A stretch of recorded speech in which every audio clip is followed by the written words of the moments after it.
নিশা শুই থকাৰ সময়ত বেছিভাগ মানুহে সপোন দেখে। কিছুমান সপোন ভাল আৰু কিছুমান বৰ বেয়া।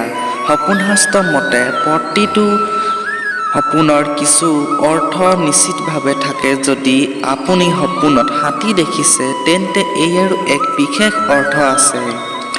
এই হাতীক ঐশ্য আৰু সৌভাগ্যৰ প্ৰতীক বুলি গণ্য কৰা হয়। হাতীৰ সপোন দেখাটো অতি শুভ বুলি গণ্য কৰা হয়। ইয়াক ঘৰত সুখ আৰু শান্তিৰ সূচক হিচাপে গণ্য কৰা হয়। সপোনত হাতী দেখাৰ অৰ্থ কি সপোন শাস্ত্ৰৰ পৰা জানি লওঁ। সপোনত হাতী দেখাৰ অৰ্থ হ'ল অতি সোনকালে সন্মান লাভ কৰিবলৈ গৈ আছে। যদি আপুনি সপোনত নিজকে হাতীত উঠি থকা দেখিছে তেন্তে ইয়াৰ অৰ্থ হ'ল আপুনি সোনকালে অগ্ৰগতি লাভ কৰিবলৈ ওলাইছে। ইয়াক এটা মহান সাফল্যৰ সূচক হিচাপে গণ্য কৰা হয়।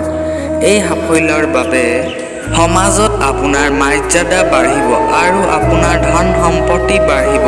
আনহাতে সপোনত যদি ষষ্ঠীৰ জ্যোতি দেখা যায় তাৰ অৰ্থ হ'ল বিবাহিত জীৱনত সুখৰ হোৱা।